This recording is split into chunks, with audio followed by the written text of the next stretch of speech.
Good evening and welcome to tonight's City of Burnside Council meeting of the 14th of March 2023, opening at 7 p.m. Welcome to everyone here and to those watching from home. Before we begin, please turn off your mobile phones or place them on silent now so that the meeting is not disturbed. Mask wearing, of course, is optional. Please stand and remain silent during the acknowledgements. We acknowledge that the land we meet on today is the traditional land of the Kaurna people and that we respect their spiritual relationship with their country.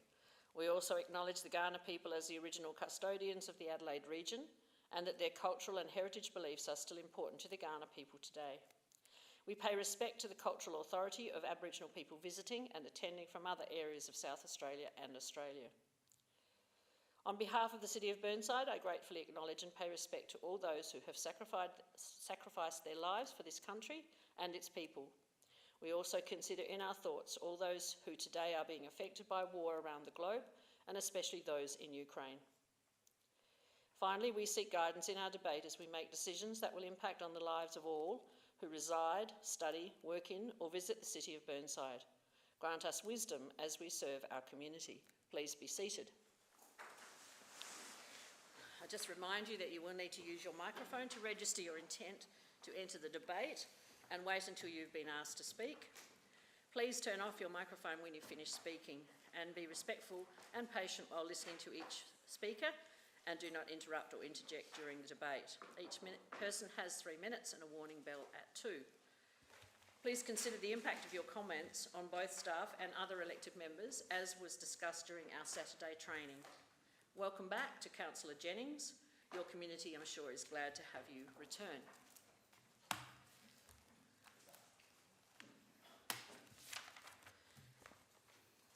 Now, we have no apologies. We have a full contingent tonight. No leave of absence. Is there anyone who wishes to declare a conflict of interest? The answer is no. Yes, so, the answer is yes. I do. Except that that report has been withdrawn. So you don't have to tonight. Thank you. Okay. When we get to that point, I will explain for those who are at home why that motion, that report has been withdrawn temporarily. I see. So confirmation of minutes. I seek a mover. Councillor Davey, you're moving.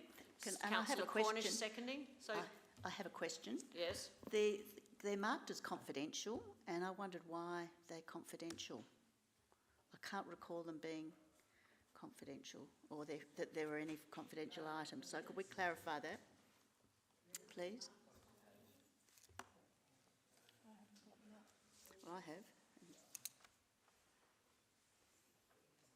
Just checking because I don't know that either of us know the answer. The ones in the portal are, which is the ones I accessed, are confidential. Thank you, Madam Mayor. I can confirm that there's a slight error. There should have been that particular item that's in question. The report was designed to be kept in confidence, but the minutes should come out. So we'll tidy up the presentation, but that's the intent of what should have happened. So does this need to come back for confirmation at another meeting? Let me just... Governance advice on this one? Yes, okay. We are able to confirm this evening. We can confirm it this evening. Okay, thank you very much. So therefore I will... You still happy? Which section? It is confidential. It's not to use me, sorry. Which section is confidential?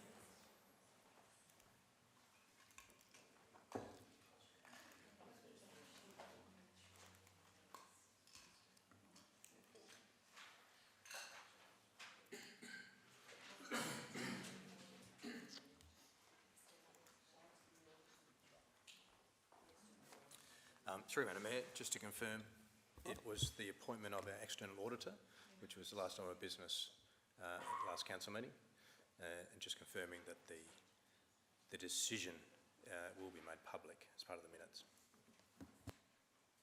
But the process and the documentation that was supported for our discussion and debate is retained as confidential. It's only the outcome that is made no longer confidential is public. That's correct. Yeah, okay.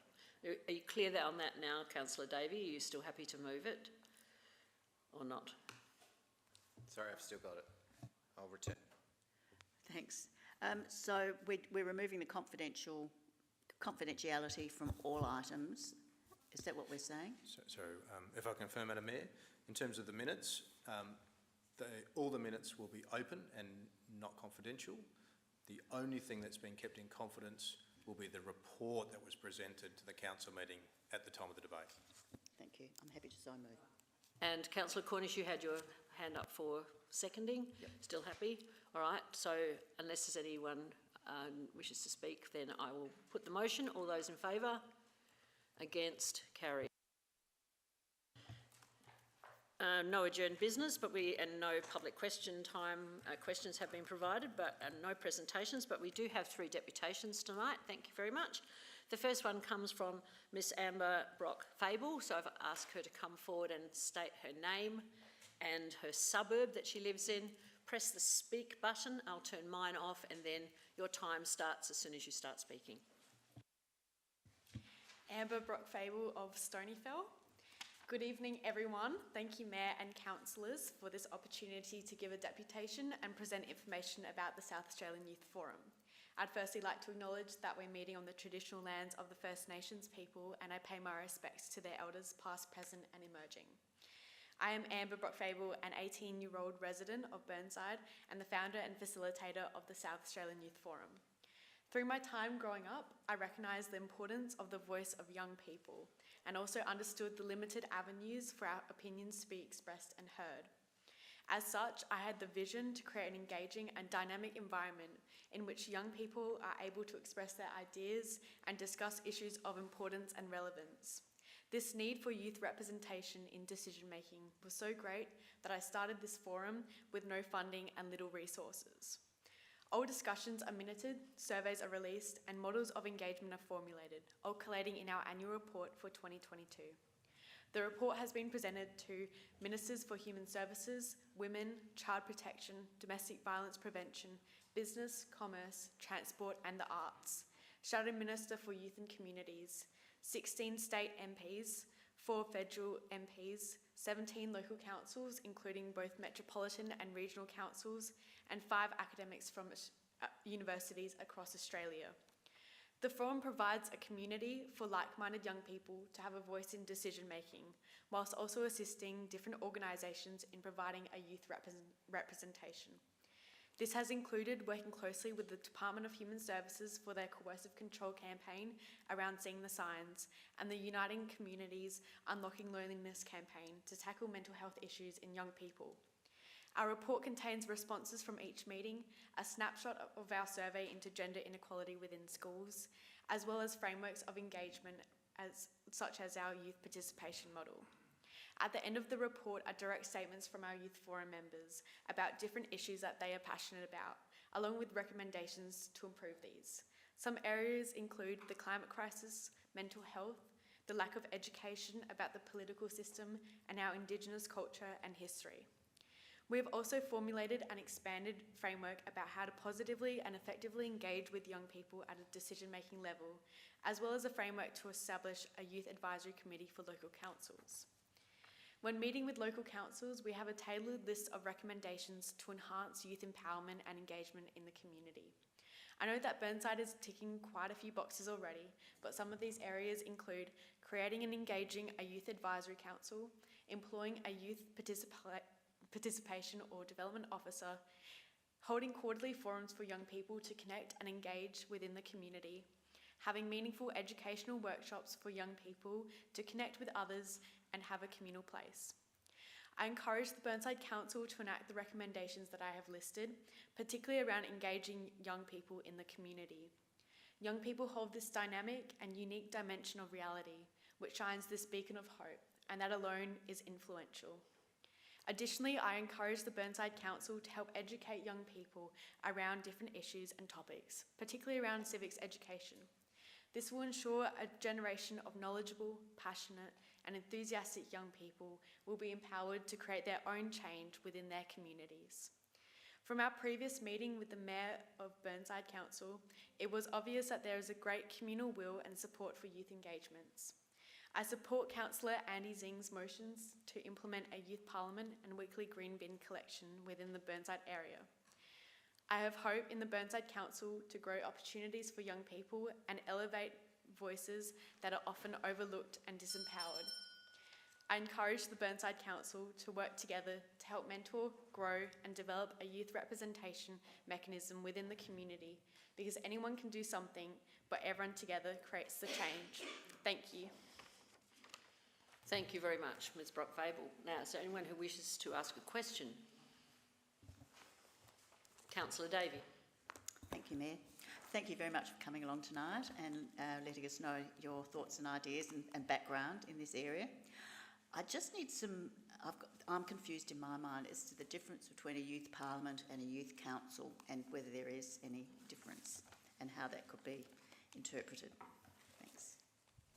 Thank you for your question. I understand that a youth parliament would be a mock parliament as sorts, and then a youth council will be an ongoing commitment to a youth group within the Burnside area, in which we recommend as part of the youth forum. But any movement to encourage young people to become connected with council within our community here in Burnside is highly recommended, so we support both motions. Are there any other questions of Amber? Councillor Henschke. Thank you, Mayor. Good evening. I was wondering if you have had the time to read our agenda paper, and at the end of this motion there's a comment from the CEO. Just wondering if you had time to digest the suggestions there and what your views are of that approach, recommended approach. Yes, I briefly read the CEO's response to the motion, and I do really support that pushing for a youth action plan first, and to then seeing where the gaps are and implementing a youth parliament as well. Yeah. Thank you. Thank you. Don't have any other names here. Councillor Harvey, you look like you were ready to ask something. No? Okay. All right. Thank you very much for coming in, Ms Brock-Fable, and being involved in youth issues and youth affairs in local government. For those of you who do not know, Amber was actually our Young Citizen of the Year of Burnside last year in 2022. So certainly has been a worthy contributor to involving young people in the council area and beyond over her a number of years. So thank you for coming in. Thank you.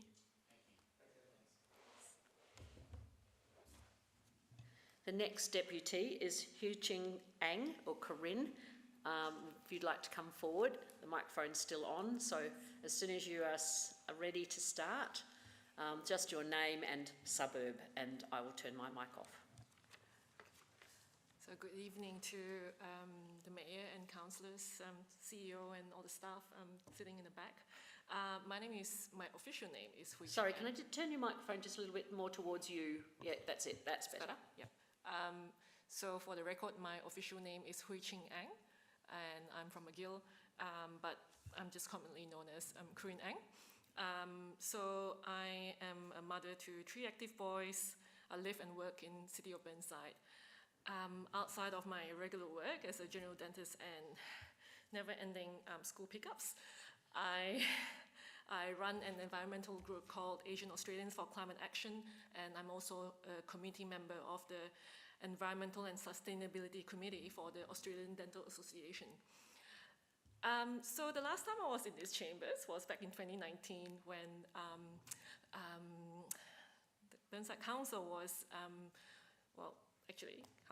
Councillor Hubel put in a motion to declare climate emergency, and yes, I was one of them who gave a deputation, and I'm very thrilled that Burnside Council was one of the first metropolitan councils to declare climate emergency. So yeah, anyway, amazing work from your council since then on. And yeah, so I'm back this evening to request that council will support the motion to trial a weekly green bin pickup for the City of Burnside. So I think a couple of months ago, sometime last year, City of Halifax Bay and Charleston, they started trialing their weekly green bin collection, and I thought it was a fabulous idea. So I'm really pleased to hear that we may be following suit here. The implementation of a weekly green bin collection, it really makes sense in for many reasons. I think the first and foremost reason is cost of landfill dumping. Can't remember what I know it was astronomical a couple of years ago. I'm sure it's worse now. And ultimately, the more we turf organics out of landfill into green bin, it just makes sense from, economic point of view. Then obviously from the environmental aspect, obviously, the less organics in landfill, then the less greenhouse gas emissions that get released from methane, carbon dioxide, ammonia, sulfides, etc. And then obviously, I think you all will be aware of the threats to groundwater and surface water, causing water pollution. Then there's all the health issues that's reported from, people living in the landfill area. So, when you sort of weigh it up, there's just multiple benefits from more green bin collections. However, on a side note, I just feel that we can increase the number of green bin collections, but this needs to go hand in hand with creating more awareness within our communities and educating them, because there's no point having more green bins if our communities don't understand why we are doing this step. So I suppose from my perspective, this is what we're trying to address through the organization that I'm running. So yes, all up, I think it's a fantastic initiative, and I strongly urge Council to implement this, because this is going to be one of the many steps that Council can take to help mitigate climate change. And I think I've used up my time. I'm told I have 5 minutes. You don't have to use your full time. I don't have 5 minutes. It's not a problem. So, just seek any questions from the floor.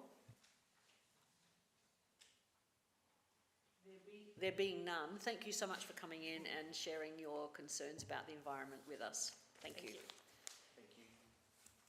And now I will ask to come forward Xingyu Zhu, who's also got a deputation in relation to the green bins. So the microphone is still on. If I can't hear you, just adjust it. You might have to adjust it down a little bit rather than up. That's it. And I will let you start. Thank you. Good evening, ladies and gentlemen. Thank you for having me, Mayor and Councillor. I'm Xingyu Zhu. I live in the city of Burnside. I live in St. George's, to be specific.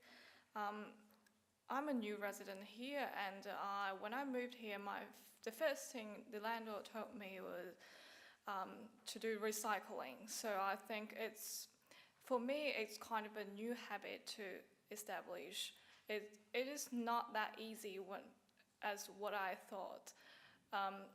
So after a few days, the landlord reached out to me and said, look, some things you did wrong with the classification of the waste, and told me you should put all your food waste into the green bin, and why we should do that.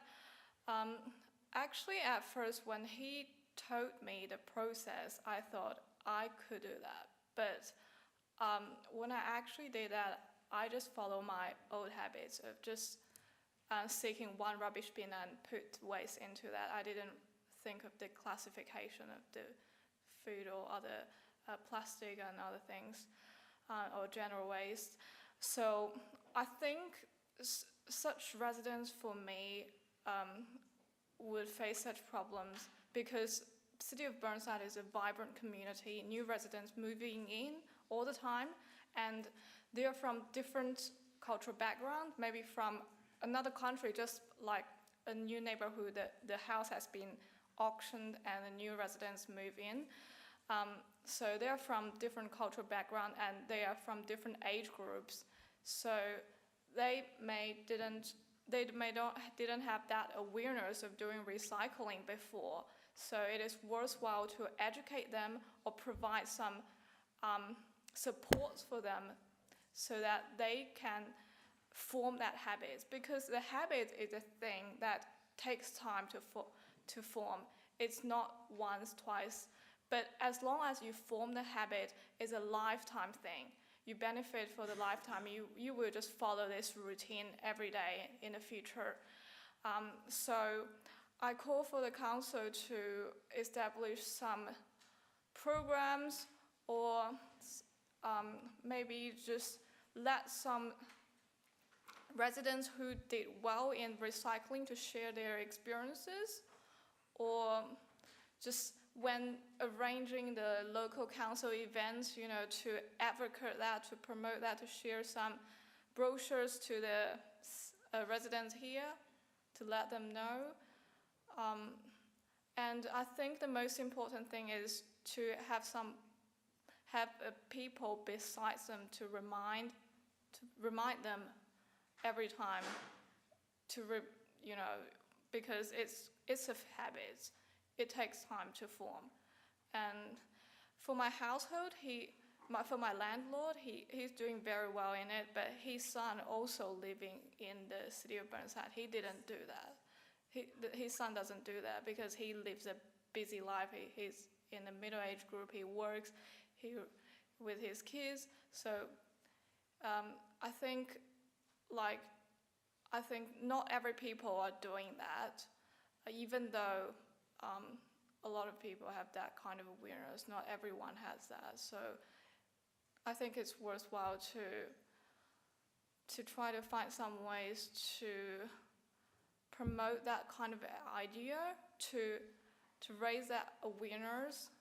And if you can shoot some videos, but I've already found that video on the website, but if you could just launch some program to educate people, that would be great. Thank you. Thank you very much. Does anyone have a question Yes, they'd like to ask? Thank you. Councillor Turnbull. Thank you, Mayor. Thank you for coming in. I'm interested in what sort of educational process you would like to see that would help you and the people who are coming from other countries. What would you like to see done? Thank you for your question. So probably if you can hand out some posts on their mailbox and they can read that in their languages, or they visited the council centre and you have that kind of posts or brochures to hand out, that would be great. And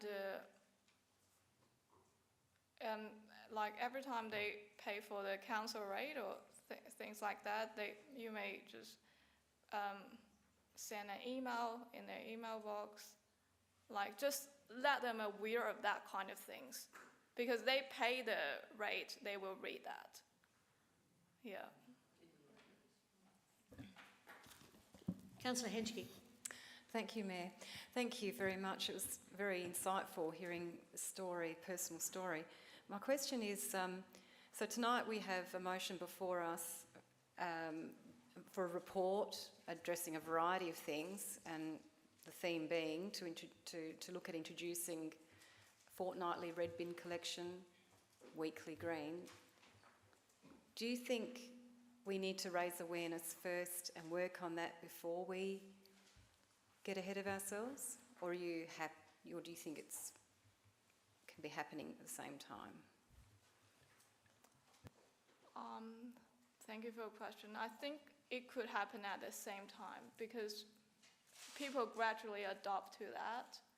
But if you didn't raise that awareness beforehand, that would be a waste of time of doing weekly green bin recycling, because people doesn't aware of that.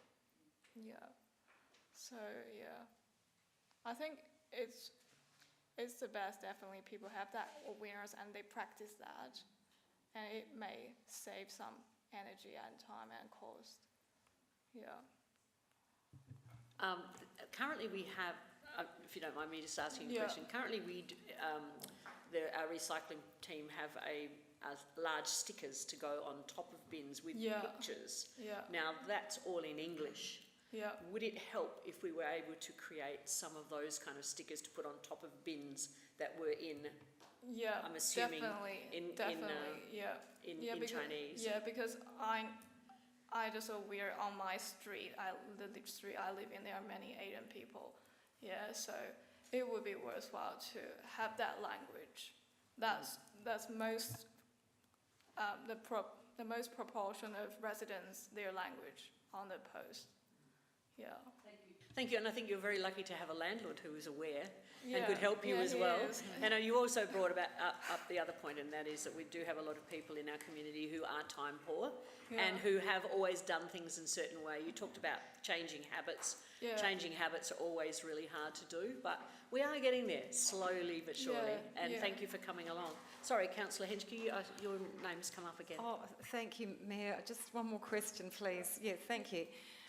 In this report, coming back to council, if this goes ahead, I hear residents also do a lot of composting in our community. Yeah. Do you know? Yeah, is that something you know about? My landlord, he has a compost bin himself. So he said you can either put into the green bin or his own compost bin. But he's very good at doing that. He's passionate about that. So, but I think the focus would be just raising awareness of people who haven't had that, so they can go to the green bin. For those people like my landlord, who's already a super fan of sustainability, he can just do whatever he wants. Yeah. Thanks. Thank you very much for coming in. Thank you. If you'd like to just press the yeah. speaker button, and that will turn that one off. Thank you very much indeed, all three of you, for coming in. And my suggestion is, that I've raised with you, is that perhaps we move straight to the motions on notice and deal with those first. Are you happy to move that way, Councillor Davey? Councillor Zing is seconded. All those in favour? We're just moving the motions on notice forward, so I just need an indication of support. Okay, thank you very much. Then we will go to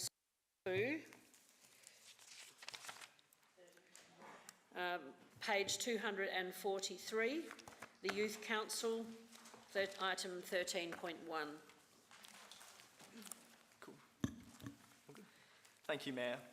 I'd like to speak in support of the motion that a report be brought to Council in May 2023, which addresses the logistics of the City of Burnside forming a Youth Council.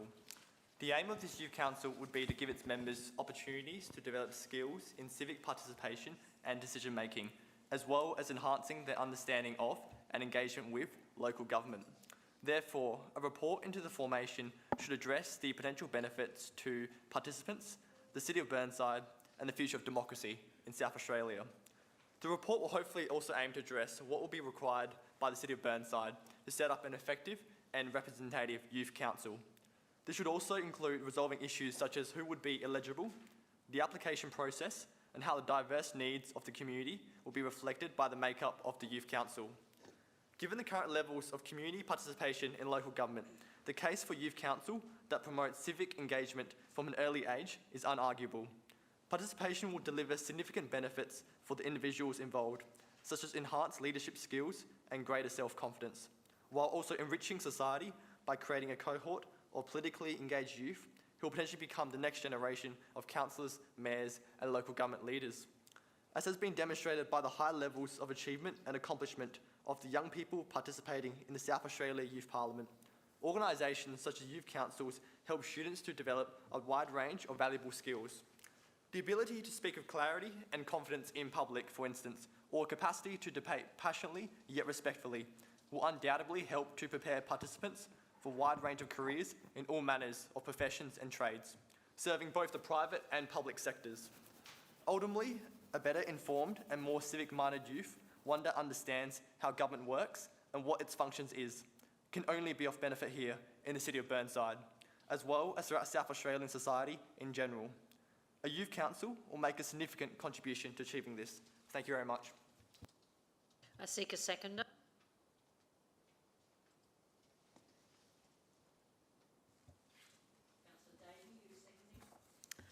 Thank you, Mayor. Yes, I'm very happy to second this motion. I'd like to make a slight amendment.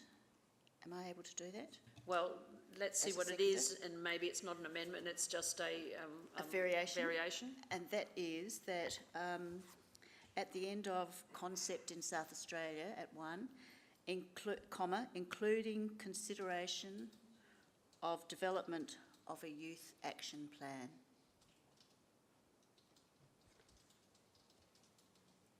Development of a youth action plan.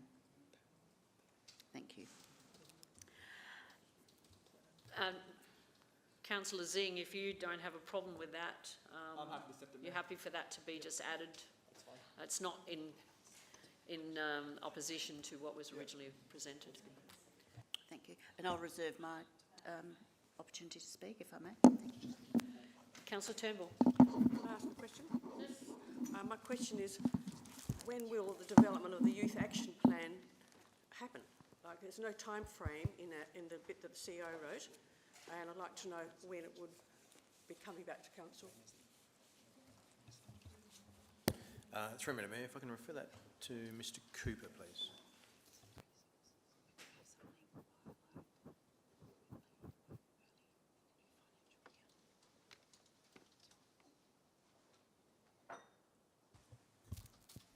Through the Mayor, the timing of the Youth Action Plan will be very much dependent on the resources that Council has to undertake that work. If the resource is in place, then we anticipate that Youth Action Plan will be available early in the new financial year, certainly in Q1 of the 23-24 financial year. Madam Mayor, can I just confirm, Mr Cooper, that by resource you're talking about the youth officer? Yeah, I was just going to ask the same question. Through the Mayor, yes, that's correct. Could you just clarify that again, or repeat what, so that everybody understands what the context was for that question? Yes, that's absolutely correct. Through yourself, it would require the extra FTE position of the Youth Development Officer to enable us to progress that work in the first quarter of next year. Councillor Hedgkey. A question, please, Madam Mayor, for the administration. Unley Council have had a model of has parallels with this. So my question is, will the report also draw upon the learnings and from Unley Council's youth engagement model? Through Madam Mayor, I probably don't want to go into specifics about which organisations we'll look at, but suffice to say we will be looking at all models to understand what model might be the most appropriate for the City of Burnside. Thank you. Because a lot of councils do have youth officers, and that's where you really do need to start, because otherwise you've got no one to actually run the youth council. So there are a lot of steps in that have to be, and that's no reason why they shouldn't be included in a report, but need to be considered before such a council can be. We've actually had one, as you would have read in the report as well. Yes. Perhaps not as extensive and broad as Councillor Zing has indicated. Thank you. Okay, next person is Councillor Turnbull. Me again. Thank you, Mayor. My second question is to the administration. Could we please have a little potted history of what's happened in the past? How long was the Youth Council running for? Was it successful? Why did it fold? I can answer that. COVID. I actually attended one of the meetings of the Youth Council. In fact, that's where I actually met the person who is now Councillor Zing, as he was chair of that body 3 years ago. And it came to an end because of COVID. Because that was the main reason, because COVID prevented students from gathering together here in this building. And in fact, I met them in the chamber and had a session with that group of young people. And I think was also, as the report says, there was a changing level of commitment. I must admit, some of them were very, very young, like in year 8. And so students at school get overwhelmed with other activities, and unless you've got a consistent group that is dedicated and persistent and wants to make change, then it's And also it required somebody to have to run it, and we haven't actually had a youth officer or equivalent for about 8 years, I think, when the last person we had was on staff. Hence, there hasn't been anyone to lead it. I'm not being critical of the person who was leading it, but it wasn't her role. It was something she added on top of what she was already doing, which means that you are taken away from your actual job in order to run something like that. Next question is Councillor Hallett. Thank you, Mayor. To me, we seem to be going in the wrong order, that we need to be doing the action plan, and then that with a very strong engagement approach attached to that, and from that, what would fall out of that is a very clear indication of, well, what are the priorities? Do we need a youth council? Should we have a youth development officer? Or are there other more important needs? I'm still not really clear about the budget for the youth development officer, because I'm not sure whether that we need it, or it's a part of a budget bid, or it's already part of the operational budget. Through Madam Mayor, happy to clarify that.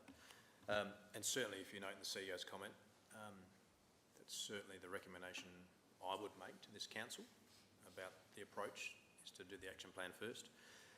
With regards to the youth officer, we don't have a budget for that at the minute, so it will become before council as a budget bid as part of this current budget process for council to consider funding. Councillor Hubel. Thank you, Your Worship, and Namani, greet you all this evening.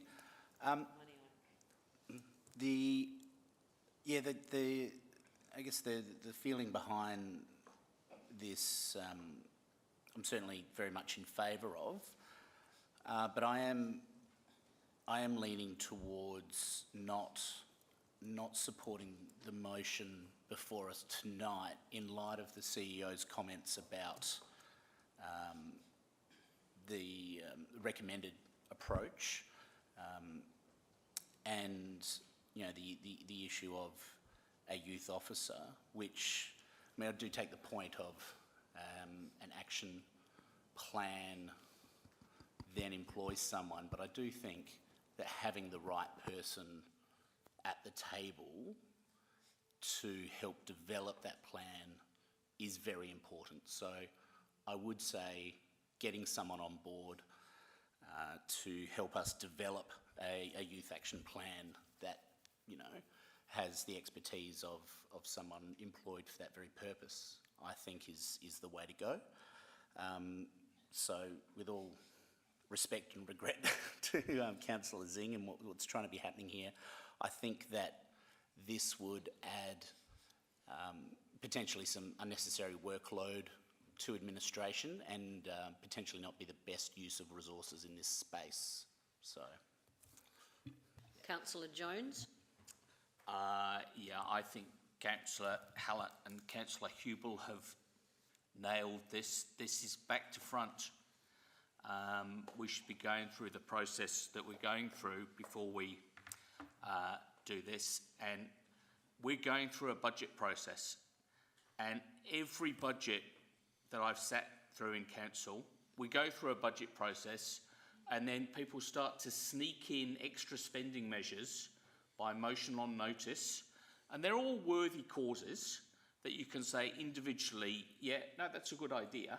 But we should be preparing a budget on a holistic basis, not sneaking in extra expenditure on top of we agree on a budget process, we're trading off lots of good things. If we were Saudi Arabia, we could do them all, but we're not. There's pressure. People want verges maintained better. People want understory planting. People want youth officers.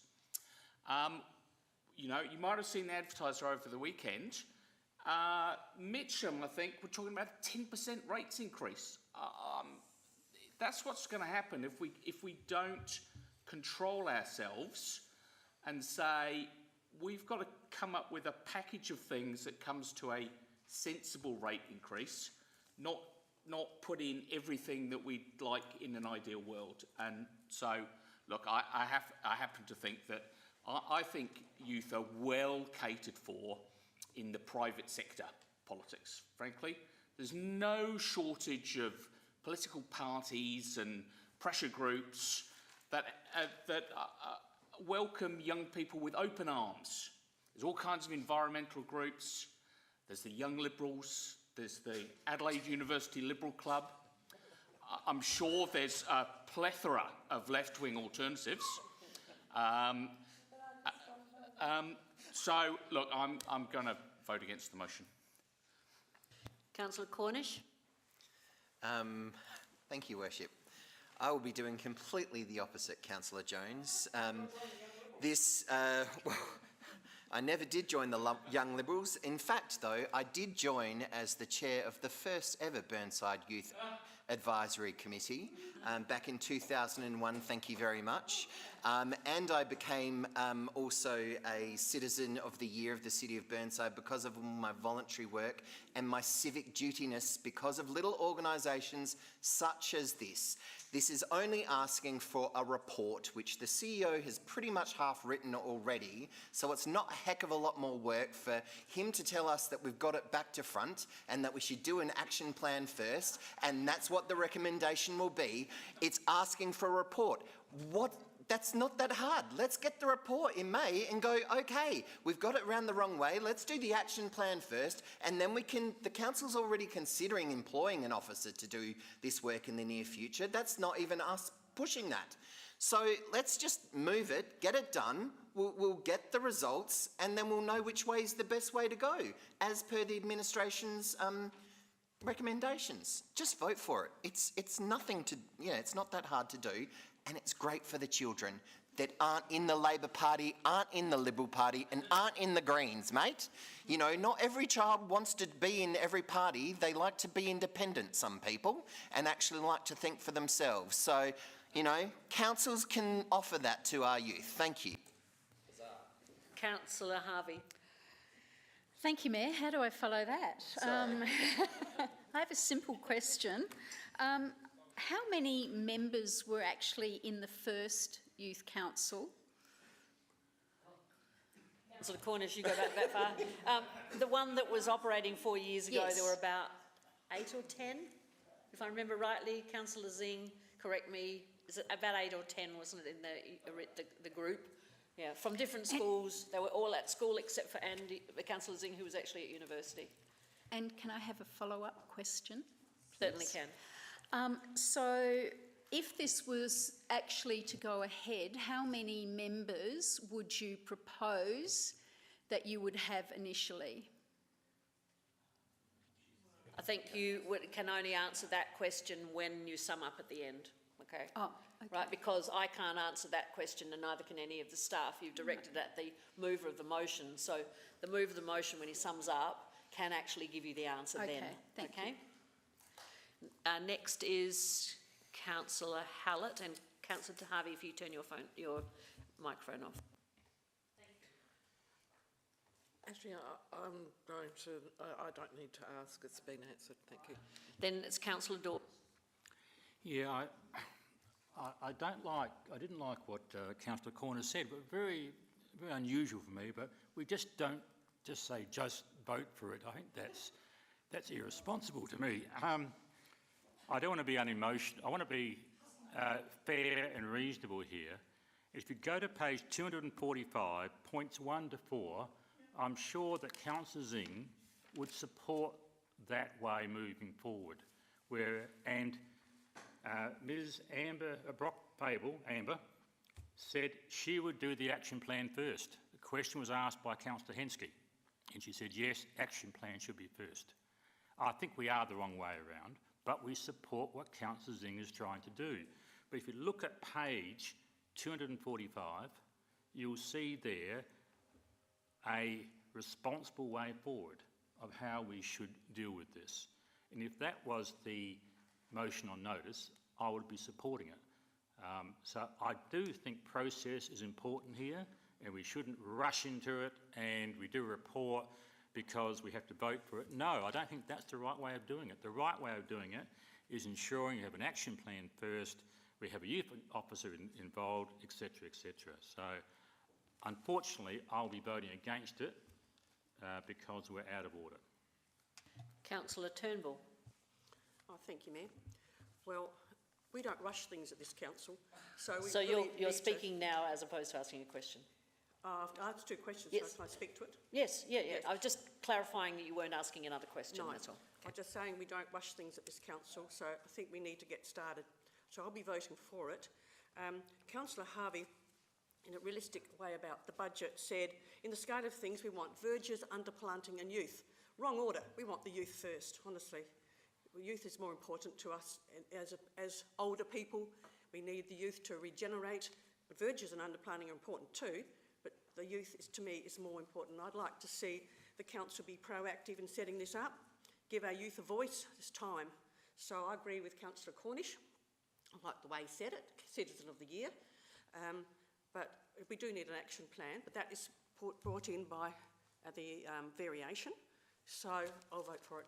Well done, Councillor Singh. I have the same problem as you.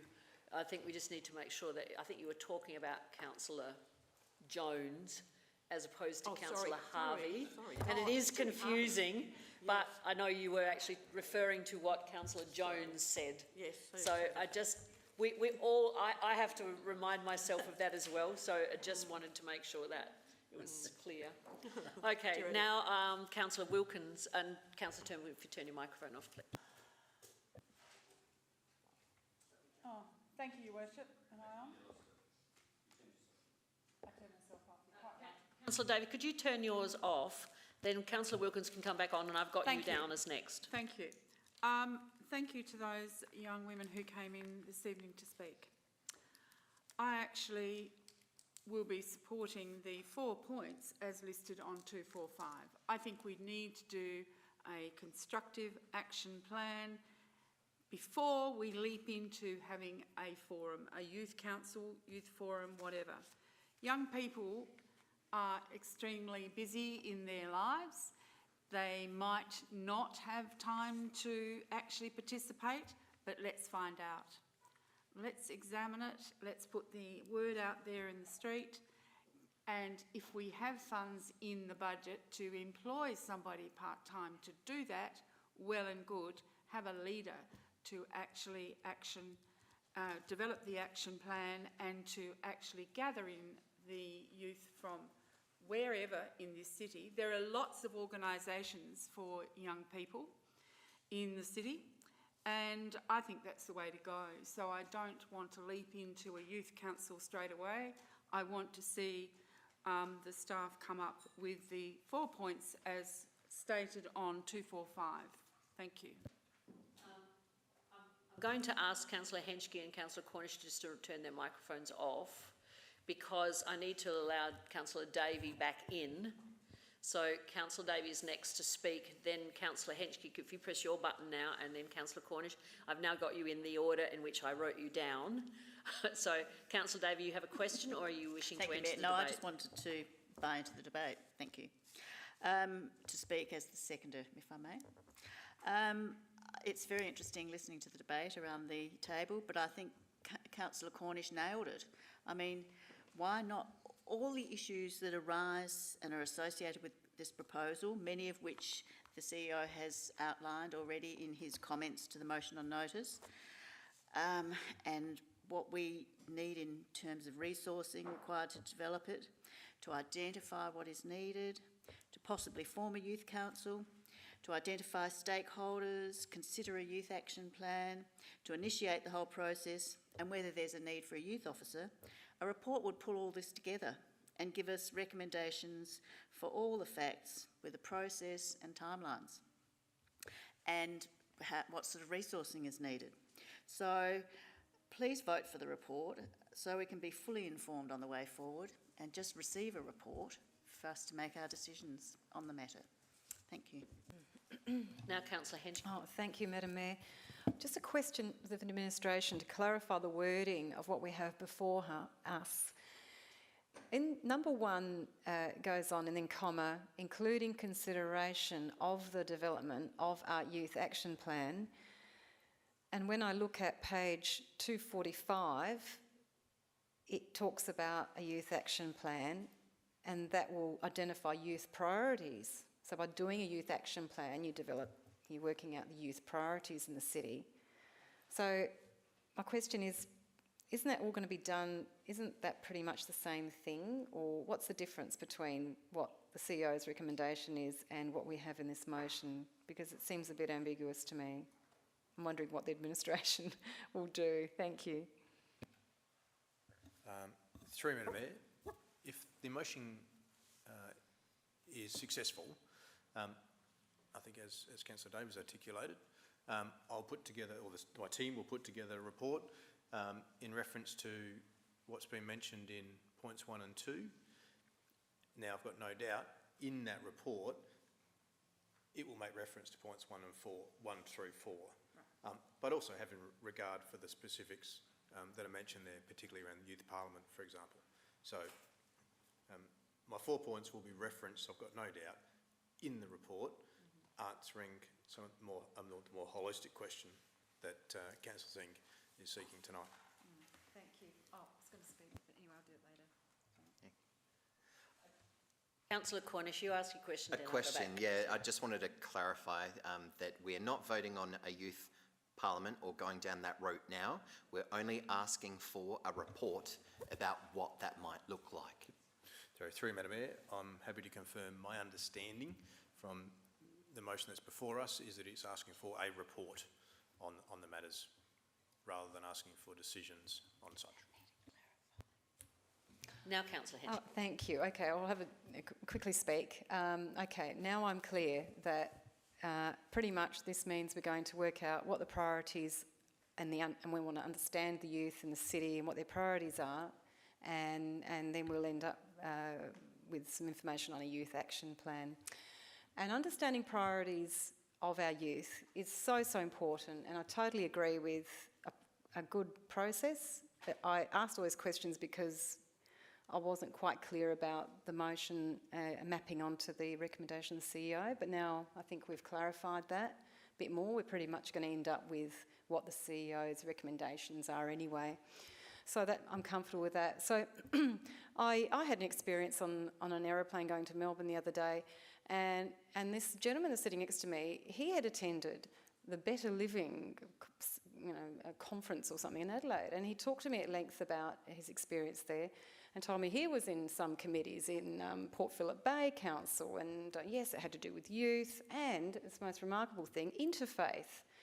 And he explained to me at length this notion of interfaith committees and communities, and he said, well, there are so many different faiths within each country around the world. So I thought that was just marvellous. And he said, by understanding all the different faiths and getting people together with these different faiths, then we can understand more deeply our people, instead of saying, oh, there are Italians and there are Greeks and Indians and Chinese. There is more diversity within those groups. So I thought that was marvellous, so an interfaith group. But here, this is another model as well for the priorities of youth. And I'm sure within these youth we have lots of different backgrounds, which will get to know what their priorities are.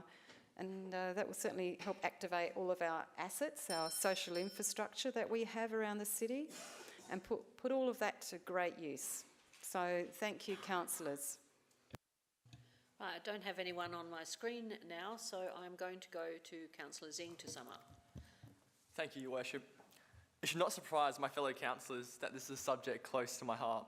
I've been lucky enough to always be engaged with my local community, and today I'm lucky enough to play a small part in leading that same community. But I know there are many young people in Burnside who haven't had the same opportunities I have. I know this because I know them, and I see their potential.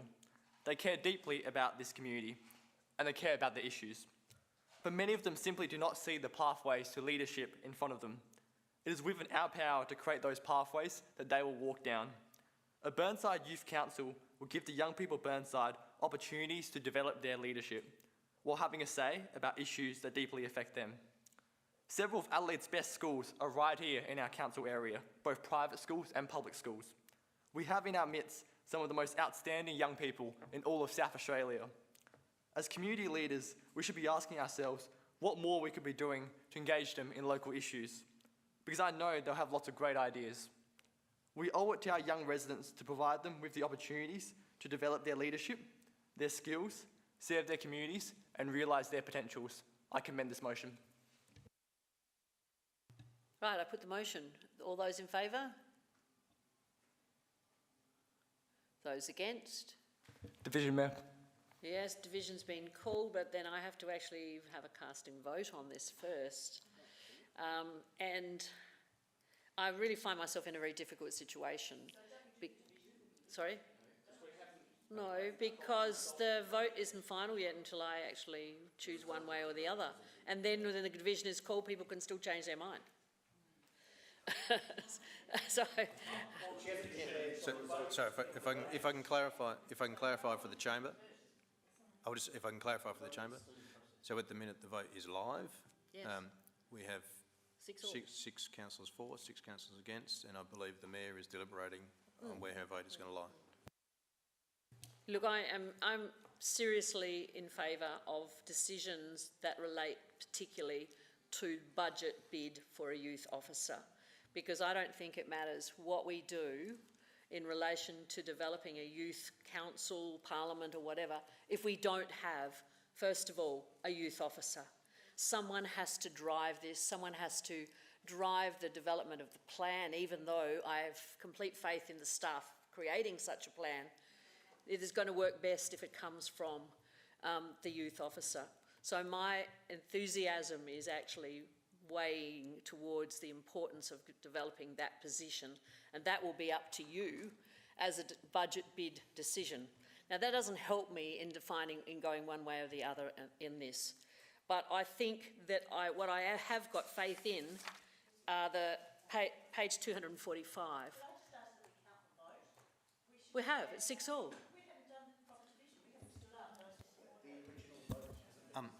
No, Councillor Davey. No, Councillor Davey. The mayor has not cast her vote yet. Until there's a decision, there is nothing to call a division on. Sorry, a point of order, because if someone calls a division, the vote is then counted, and then if it's even, my understanding that then the mayor has to cast a vote. No. We want to be counted. We want our votes. I'm going to leave it to the Governance Office to you. Madam Mayor, if I can just clarify perhaps where we're at. The final vote has not been taken. You can't call a division until all the votes have been cast. So it's 6 all.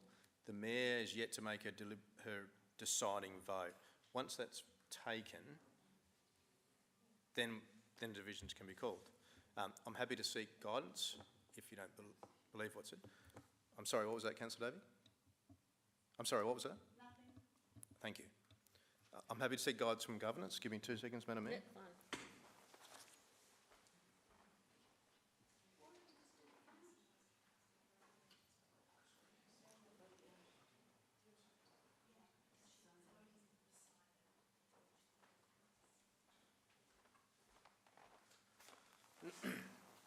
So, Madam Mayor, just reading from the Act. When exercising a casting vote on a matter, the presiding member may provide a brief explanation, no longer than 3 minutes, to the chamber Right, before casting a vote. I've given my explanation, and I'm not going to support this motion. However, you do understand genuinely I am so supportive of, first of all, getting us a bid and making sure we do have a youth officer.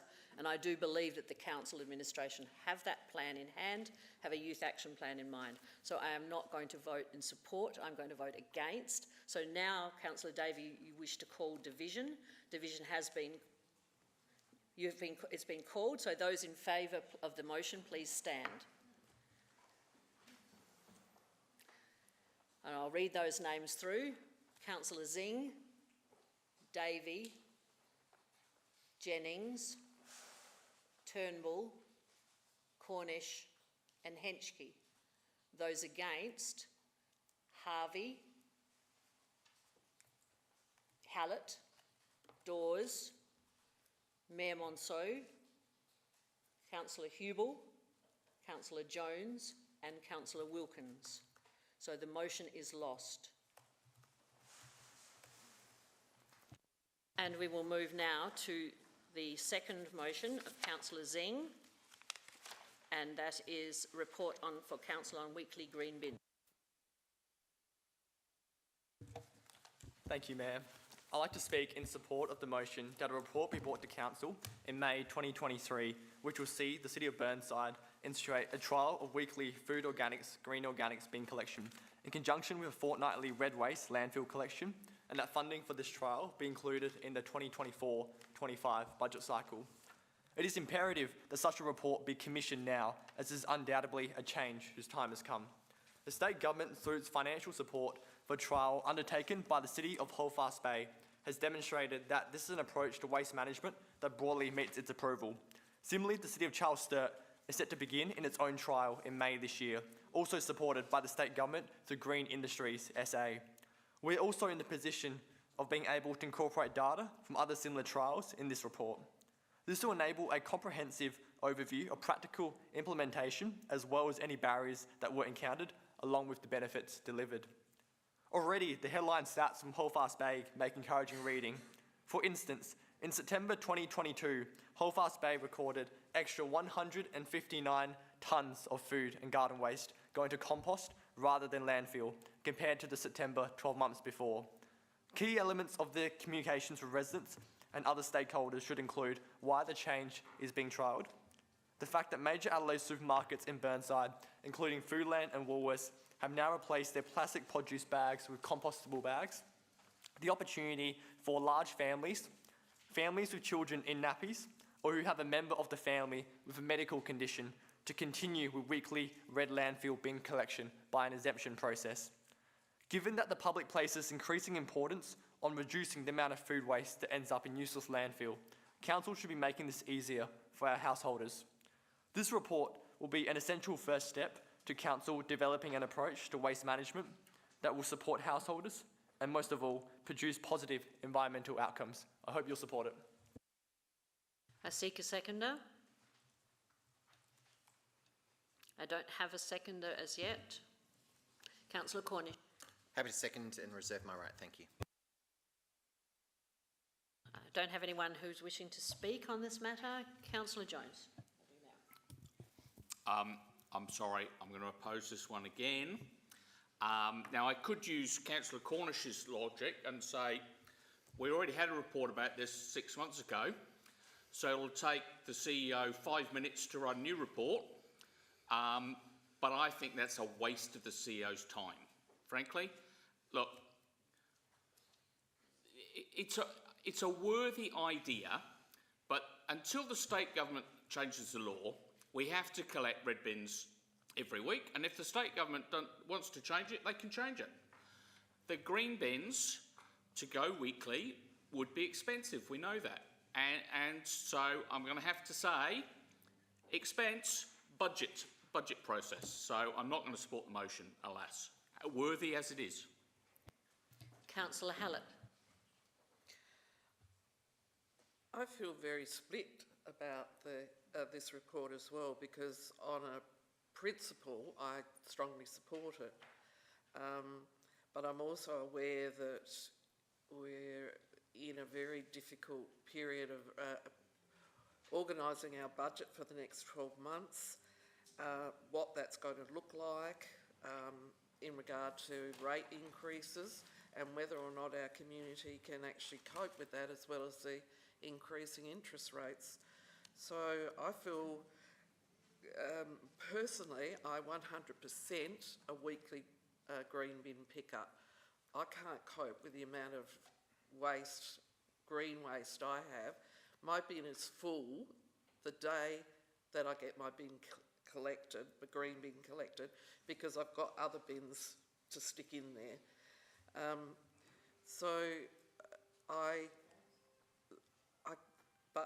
On the other hand, given that we've got this glitch in regard to the government's requirement for a weekly pickup of the red bin, the only way we can economically do a green waste pickup is to pay for it. And I'm thinking that that might be more than we can do this time round. If we want a youth development officer, if we want 1,000 trees, those things. Can I just add to that, there is another way, and that is, of course, many residents in the Hills face have more than one bin, and they pay extra per year for that. I have 2 extra bins because, like you, I fill 3 at a minute because half an acre with lots of trees. And so many people in the council area do actually pay for the extra bin. You don't get charged for the pickup because the waste bin truck goes along anyway, but you put out 3 bins or 2 bins or 1. And it is, and so therefore the user is paying. And I know that is maybe difficult for some people, but it is an essential for some areas of Burnside. So I just wanted to let you know about that. Next is Councillor Dawes. It's only $45 a year. Yes. Yep, I have 2. Councillor Zing, I'm going to vote against it again. I'm sorry. I do support the principle of what you've done in the Youth Council in this one, but again, I'm going to use the word process and budget, especially 23 and 24, as reasons why. And there are 2 very good paragraphs from the administration. Paragraph 6 on page 249, where they acknowledge the barriers, but it's recommended that no immediate change is made to bin collection frequencies, but this action should remain on Council's strategic agenda. Right? But the one I really like is paragraph 12 on page 251, which talks about the financial year 24-25, when we're a little bit more stability in the financial market. Councillor Jones might help me there. But we could resolve to trial a bin collection during that financial year. And I think that, to me, is the more reasonable, financial, responsible way forward. But I do support what you're trying to achieve, Councillor Zing. So I will be voting against it, but for those reasons. Thank you. Councillor Cornish. I'm sorry, am I reading the wrong motion? Because it says to trial in 24-25. That's what the motion actually says, not next financial year, the financial year after. It's not doing it straight away. I'm fully supportive of this. I was actually wondering whether or not this is a slight delay on what our strategy is, because we said the 24 calendar year, not the 24-25 financial year. But I'm all supportive of getting a report and actually finding out how we actually might go ahead and do this again. No, May this year we asked for a report. We're not actually doing it. We're just asking for a report how we're going to do it. Just like the last one, it's just a report. It's just information so we can be properly informed. I'm fully supportive of being properly informed. All right, Councillor Turnbull, you're next. Thank you, Mayor. Can I just say, best you don't ask a question whilst he's speaking. All right, let him finish speaking, and then when it's your turn, you can raise a question. Whoever it was over that side who asked. That's interrupting the speaker. Okay. That's right. Now, Councillor Turnbull. So I'll support asking for a report too. When the concept of a weekly green bin was raised in council last year, I voted against it.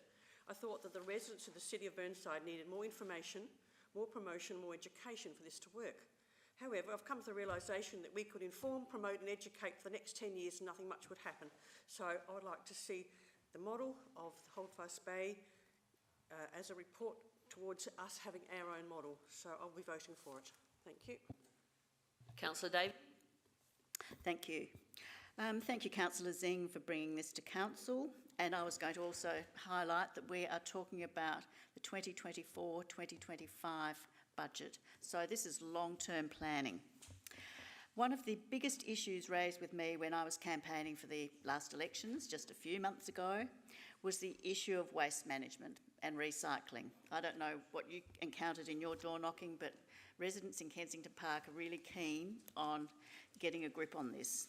And I think it's up to us to provide leadership on this matter. The community are crying out for more information. We've heard that tonight from our deputations. They want more information to help them in this area, and it's because it's an ever-changing scenario. As technology changes and there are more opportunities for keeping our waste of all types out of landfill, that is the big aim, that we keep waste out of landfill. And we've actually increased our waste to landfill in the last financial year by some 50 odd tonnes. We're not doing very well in keeping our waste out of landfill. While we're still struggling with soft plastic waste, and sadly we have to send that to landfill because there's no other opportunity, we have much better opportunity to keep our green waste, and particularly our food waste, out of our red bins. That's all this is aiming to do. Garden waste is clear-cut, but our residents and businesses need more help to recycle food waste. It's a matter of policy. It's not environmental sustainability and all that stuff that's been woven into the CEO's comments with respect. It's actually just upgrading our curbside waste policy, which is probably due for review and updating soon to change when we do our bins collection. This actually designates our waste collection from our home bins. So reducing waste to landfill does improve our environmental sustainability outcomes. There's no denying that, but it is a standalone issue and it's an important issue on its own, waste management. The CEO has mentioned a strategic approach is necessary. I disagree.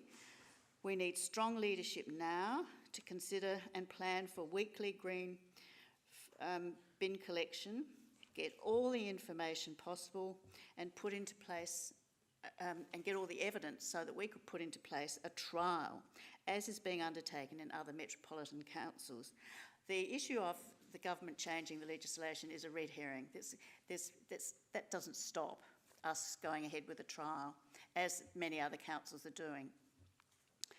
Bin tagging is but one small part of improved waste management. We keep hearing about how wonderful that is. Well, I'm sorry, it's just one small aspect of our waste management education. So all I will say is the resources invested in increasing food waste recycling are an investment to reduce our waste to landfill costs. We need the information, so a report would be really welcome. I hope you'll support this. Thank you. Councillor Jennings. Thank you, Your Worship. I would like to see this report. With my kitchen waste, I put it straight into my compost bin, and I'm yet to fill up my compost bin. I shop at Foodland, which has got the biodegradable bags, and everything breaks down really nicely. And my green bin is full every fortnight. I mow my own verge. I mow my neighbours across the road verge. It's just full all the time. There, if you want another bin, I believe I heard $45, $90, 45. That's not an outrageous amount, especially if you've got a larger property and you're full of trees, or even your own garden patch. So I'd like to see a report. I will support this motion. Councillor Hubel. Thank you, Worship. Again, the CEO has given some comments on this motion on notice, and leans towards, well, we're updating our environmental sustainability strategy this year as a matter of course, and this is something that could fall into that. I won't fall on the side of administration comments for this one. I will support this motion. And I know, look, the environmental sustainability strategy was one of the I guess, tangible outcomes from our climate emergency declaration. We actually now are having very meaningful action across the organisation and the city that is putting environmental sustainability and climate change adaptation and mitigation at the forefront of what we're doing.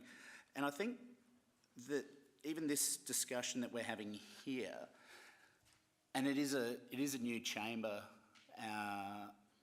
and these conversations can continue and should continue, but I think it's indicative of really that corporate action side of our environmental sustainability strategy, which, one of the key points that I think supports us going down this road is promoting environmental sustainability through advocacy, community engagement and education.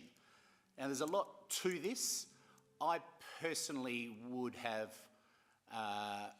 wanted to take out fortnightly red waste at this point because, as Councillor Jones has said, that's something, you know, that the state government says we need to do. So I would prefer to take that, I guess, contrary element out of this.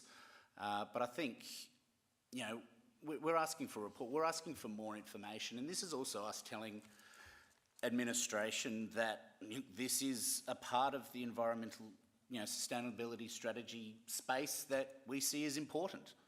And that's what we are here to do as elected members, is to put certain elements forward. We're not making a decision, we're asking, hey, we want a little bit more information about this sort of thing. So I will support this motion, but also noting that the environmental sustainability strategy should be guiding this through an organised due process approach.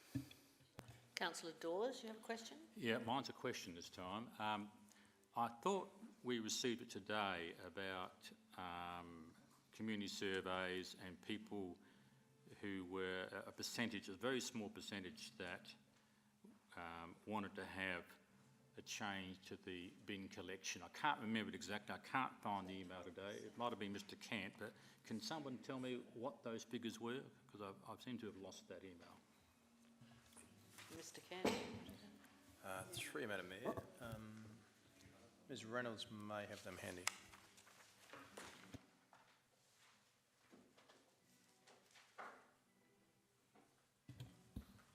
Through the Mayor, I have the email in front of me just now. I'll just read to it. The 2021 annual community survey showed that only 12% of respondents sought more frequent organic collection. And this is further supported in the recent 2022 annual community survey, which shows the residents support the current management of green waste, with 84% of our community being satisfied. Thank you, Mr. Kent. Now, Councillor Wilkins.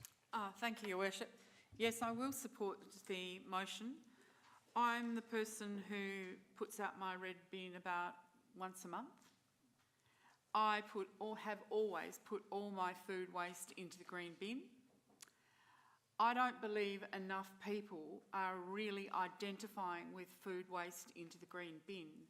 I think we need to have something on the fridge, picture-wise, small little diagrams that tell people you can put this in your green bin.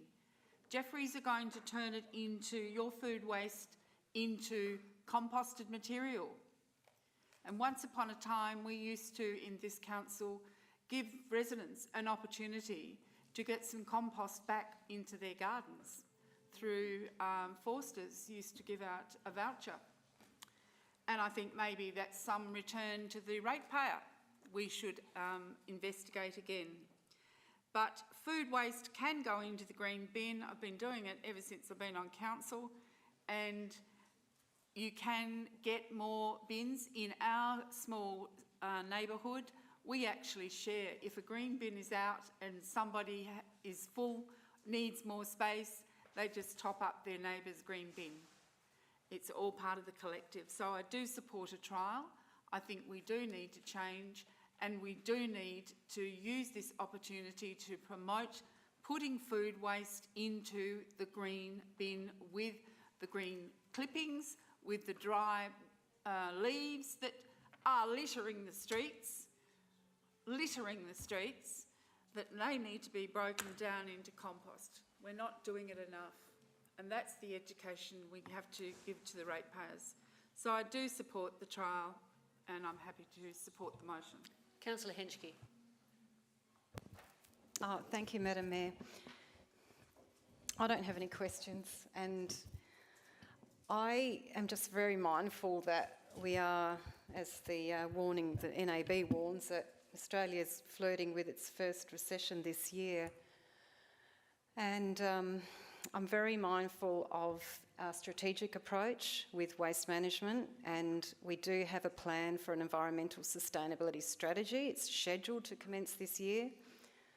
So this time on process, I'm I really do think we have to focus on this, our approach, our strategic approach, because it's a complex field. Jumping to a report, well, yes, we will get a report. We'll all can get many reports, but how useful is that going to be? We're taking resources away from focusing on the environmental sustainability strategy, which is all detailed out here in our papers. For example, we talked about, I've heard Councillor Wilkins talk about the green bins, and not many people know what to put in a green bin. Well, maybe we need to change the name of the green bin to FOGO, you know, which is what Holdfast Bay calls their green bin, food and organic waste, FOGO bins. And Holdfast have been working on this for a good few years. We've got lots to learn. Let's not duplicate what other councils are doing right now, and let's partner with them and learn from them. So I fully support the idea of an environmental sustainability strategy as a process. And especially with our borrowings this year, we're forecasting another $1 million and we're halfway through the year. We need to focus on what our ratepayers are wanting right now, and they are very happy with the council rates at the moment. They're worried about rates increasing, and I think for now the timing is really, it feels a bit too soon. Thank you. Councillor Davey, you've got a question? Yes, I have. Thank you, Mayor. Someone raised the issue of the most recent annual community survey, and I just wanted to clarify.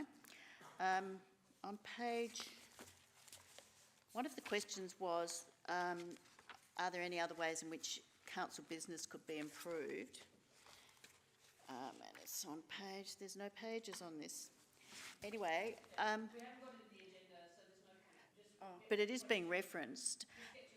And I just wondered how relevant the figures are where people have asked for green waste collection weekly, 3 in Kensington Park, 2 in Kensington Gardens, 1 in Burnside, 8 in Beaumont, 5 in Eastwood and Glenunga, and 2 in Rose Park and Toorak Gardens. When that's an additional comment in the community survey, how seriously is that taken into consideration? Through Madam Mayor, so that's part of the category when they don't select the predetermined question answer, and they're given the opportunity for a verbatim comment, I believe. I don't know if I could say how serious it's taken, but we take all those comments are taken into account, and as they should be, because they're members of our community that provided them. I'm not sure if that's giving the response you require, but all comments are taken into account. I'd like to actually just give you some information. But in the last quarter of last year, I attended a presentation by Holdfast Council, by their sustainability officer, their education officer, waste manager officer, and their mayor. And the state government is seriously looking at the long-term outcome of what they have achieved at Holdfast Bay. So they haven't actually got to that optimum point yet where the savings have actually demonstrated this is a good thing to do. And I know the state government, both the past and the present state government, is looking at the exemplar or the trials that have been done at Holdfast, where they introduced it in stages through their community, and are looking at that very closely in terms of the long-term impact on the financial management, as well as the impact of green waste and red bin waste. So that's actually being studied very carefully and very closely now by the local government association and by the state government, because if they prove that this is a really good saving, then I think the state government will change their mind, or be put into a position where they forced to change their mind. There is also pressure from Garrock to try to get this. This is something that most metropolitan councils would like to see the success of the Holdfast Bay project be well seen and well observed and triumphant, I guess, in terms of the outcome. So that's actually been looked at by Garrock. The third thing is that we've actually, and all of these pressure groups, ERA, the ERA Council group, also looking at East Waste. And in fact, the CEO and I have been invited to attend along with the other ERA mayors and CEOs, that is the 6 councils that use East Waste as a service. We've been invited to an inaugural meeting, half-day session with East Waste to look at future options, opportunities, etc. And so that will be something that I will certainly be, haven't had to talk to Chris about it yet, but certainly something that I will be wanting to raise at that meeting, because the power and the strength of 6 councils wanting to do something stronger could have a massive impact. But because the other thing we have to consider is East Waste pick up all 6 of those councils and they overlap areas. So we've got to work with our company that collects our waste to make sure that it works efficiently and effectively across those 6 council areas potentially. Maybe us doing it by ourselves may not necessarily be the best solution. I just wanted to provide you with that information so that you are aware of things that are happening behind the scenes in relation to that, what has been so far a very successful project, the FOGO project, but it has given people the opportunity to opt out if they want to keep having their red bin every week. There's been pressure on some of those residents to go in a sin bin and have stickers put on their bins because they don't agree to that. So there's a lot of implications we're learning. Okay. So, Councillor Cornish. A question, if I can, through the administration, and it might be cheeky, so I do apologise. Given Her Worship's statement on the state government, do you think it's a conflict of interest for the state government to actually make it legal or law for us to pick up red bins when they've actually increased council's fees to put things into landfill by over 5,000% over the last 22 years? They've increased that fee. Is there a conflict of interest there, CEO?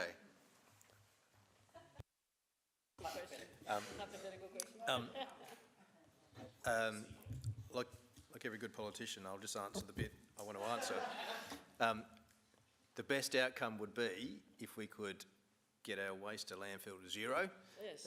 as was, I guess that's all of our desire. Yeah. That would be the optimum outcome, so we don't have to pay those exorbitant state government fees for every tonne that goes to landfill. So, yeah, obviously it goes without saying that everyone is supportive of the intent of where we're trying to head with this. Yeah. Zero waste to landfill. However we get there, and it will take a bit of time, but we need to have that target with the aim to get in there at some point in the future. Close the loop. Yeah, if I can just jump on that cheeky little comment that coming from over there about compost to residents. I am fairly sure that as part of the negotiations I recently undertook with Jeffreys, that they've made a commitment to reintroduce that. Good. Now, Mr. Cant's going to research that for me tomorrow, just to confirm that we're correct. And if that's the case, I'm happy to do a little bit of promo. Just a moment. Right, I don't have anyone else here in front of me, so I'm going to go back now to Councillor Zing. Thank you, Your Worship. I'm sure everyone in this room is familiar with the old saying that councils exist to look after roads, rates and rubbish. We know council concerns itself with a huge number of important issues, but there is still something true in that saying. The fact is that rubbish collection is core council business, and the simple fact is, on this issue, we're behind the times. South Australians have long embraced their environmental responsibilities. The rest of the country is copying our container deposit scheme. We've voted with our wallets when it comes to things like reusable shopping bags. Council has a responsibility to make it as easy as possible for our residents to be responsible. But of course, that does not free us of the obligation to follow the proper process. We have good reason to believe that an organic bin scheme will work in Burnside, as it has elsewhere. This report will be a vital first step to our council developing an approach to waste management that will support households, produce positive environmental outcomes, and assist us to reach more ambitious environmental goals in the future.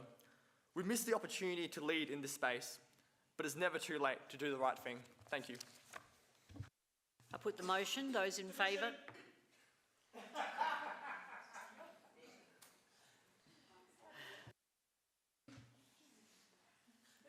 I'll say it again. Those in favour of the motion, please raise your hands.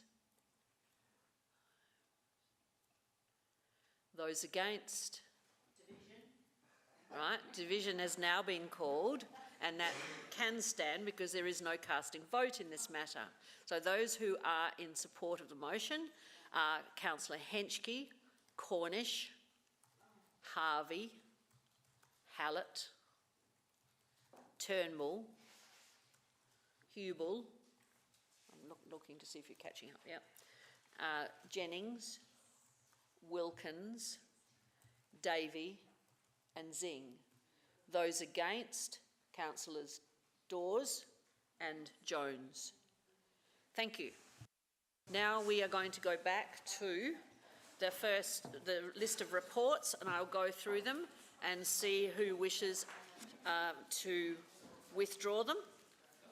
The first one has been withdrawn already, and you were notified of that earlier this afternoon. And so 11.1 will come back to us at a later date for the sake of those people who are at home.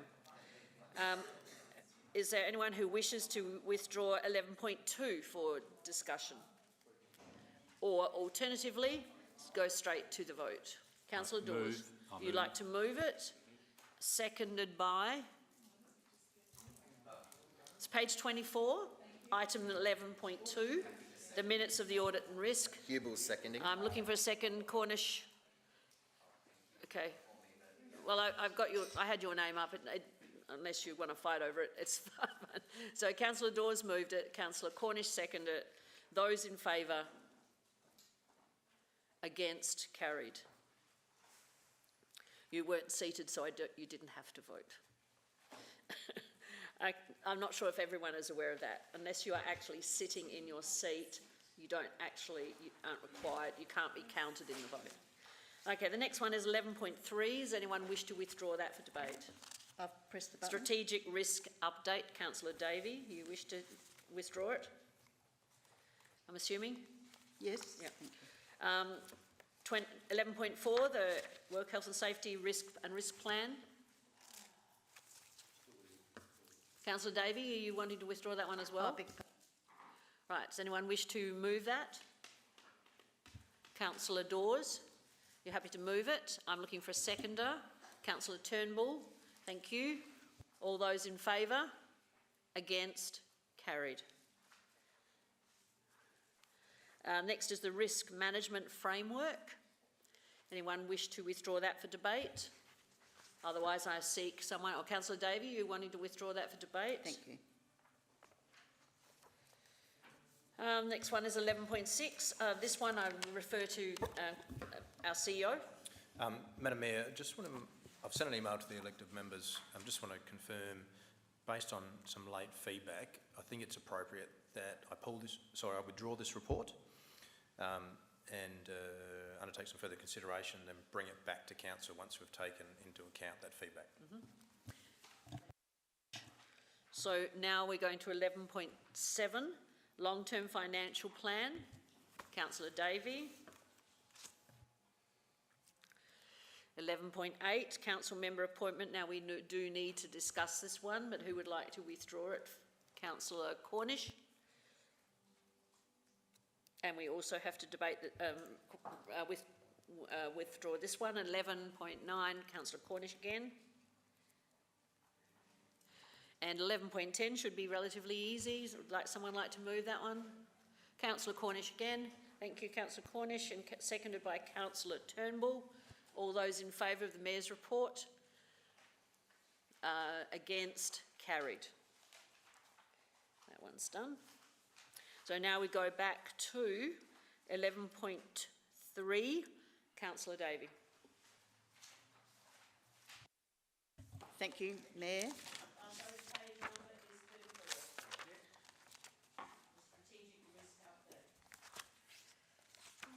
I move in accordance with the recommendation And I just had one query. And thank you to the staff, Karishma and her staff, for all the work done in this. It's terrific.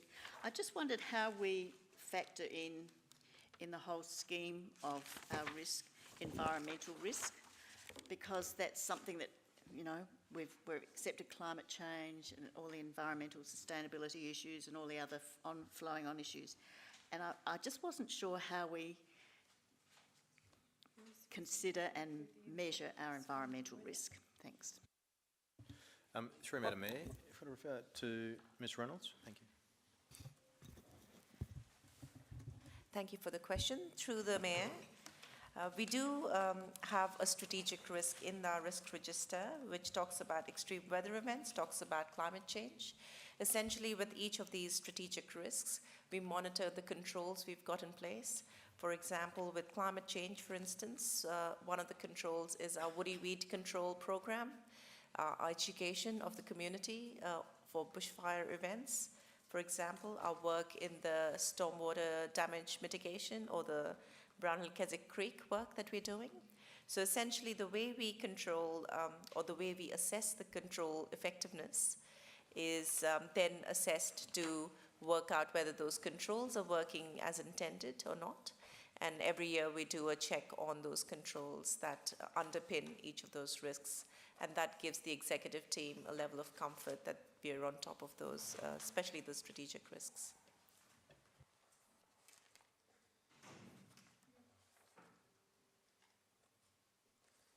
Are you speaking on this motion any further? No, I'm just moving. Okay. All right, so we have a seconder in Councillor Hallett. Do you wish to speak now? No, I have a question. Okay. Sorry, are you not seconding? Okay, then I do need to seek a seconder first before I can get any questions. Councillor Cornish, all right? Happy You've to seconded? second. Okay, thank you. And now Councillor Hallett and then Councillor Hubel, all right? Are you ready to second? Okay. So, Councillor Hallett. Thank you, Mayor. On page 52 and the next 2 or 3 pages, there's a table that it's called 2023 WHS and Risk Plan. I note that there's 14 actions in that. You're in the wrong report. Oh. You're on the wrong motion, wrong report, sorry. Okay, sorry. We're on the strategic risk update, 11.3, which starts at page 34. Okay, sorry. So save your question for the next one. I'll reserve it for then. That's okay. Next one we voted on. The next one we've already voted on, so it might be the one after. If you've got a question, by all means, perhaps you can ask that question straight after the meeting of Ms Reynolds. Okay. Right, so Councillor, turn your microphone off. And is there anyone else who, there's nobody on my screen. Councillor Cornish, do you wish to speak as a seconder? No? All right, since there are no nobody, I'm going to put the motion then, unless you wish to make a comment before I do. All right, I put the motion. All those in favour? Those against? Carried.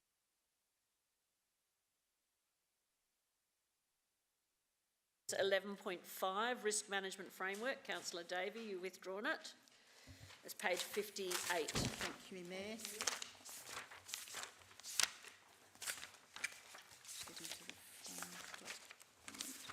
This has been much discussed at the Audit and Risk Committee and now ready to present to you. I'm sure Mr Stephen Smith over there would be delighted to get your feedback on this.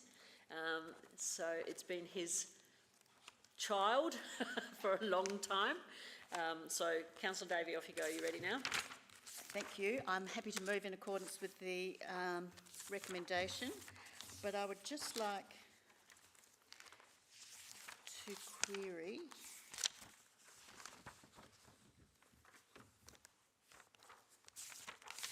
no, I don't need any further clarification. I'll move in accordance with the recommendation. Thank you. I hope you'll support it. And thank all the staff for all of their work. Councillor Cornish. Happy to second, and happy to second the fact of thanking the staff. It's a great document. Like triplicate that. I know how much work that Stephen and the team have put into this document, and it is a really, really important document that underpins everything that we do in terms of how much risk are we willing to tolerate in various matters. So thank you again, once again, and Councillor Henschke, you wanted to say something? Off you go. Yes, thank you. Look, it might be just handled with a slip rule, but just on page 9, under 4.2.2, strategic and business planning / decision making, and it reads at first sentence there, strategic and business planning in brackets, which includes long-term financial planning, comma, and that bit there, asset management planning. I was wondering if that little phrase could be changed to strategic asset management. Could the administration give some consideration to the concept of strategic asset management instead of asset management planning? It's just a nuance, but it's page... Come back to the page reference 70. Again. Page 70? Of the agenda. It's 9 of the document. 70 of the agenda.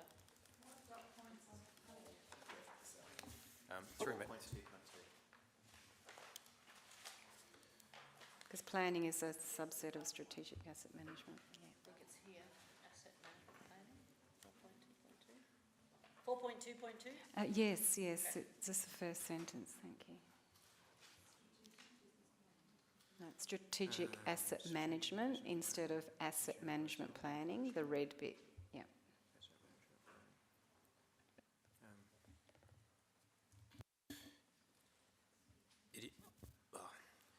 The issue I have is it is referring literally to our assets in terms of our individual assets. I'm not sure what I'll add putting strategic there. It's more the management of the assets as opposed to the leading and looking forward in terms of policy development.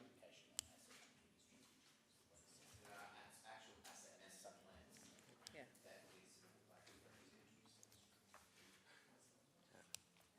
If it's a deal breaker, put strategic in there.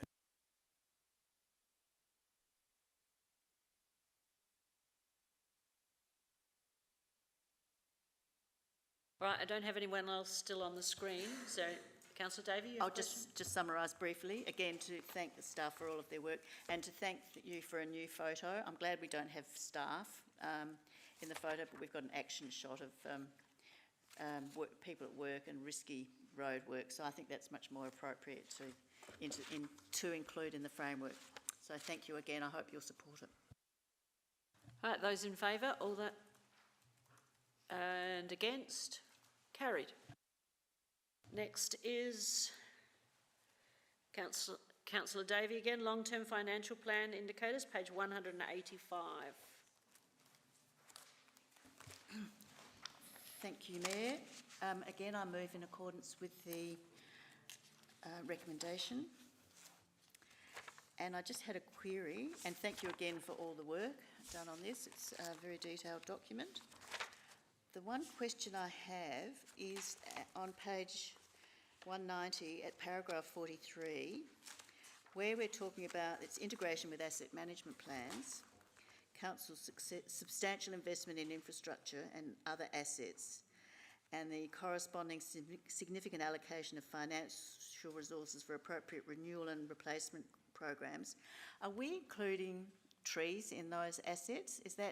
Is our tree management plan and trees included as part of that integration? Yeah, through Madam Mayor, the answer is essentially yes, because very shortly, you recall, we're about to bring into play our asset management plan specifically around trees. So the answer is yes. Yep. I seek a seconder. Councillor Cornish, thank you. Is there anyone who wishes to speak? Any further questions? Yes, Councillor Hallett. Yeah, I've just got a question in regard to CEO performance indicators, and this has got... Page reference, please. Page 186, and this goes for a number of reports. It keeps saying recommendation has no impacts or threats to achieving the CEO performance indicators. I mean, I would have thought that a financial plan would have a direct impact. So, it's a really good observation.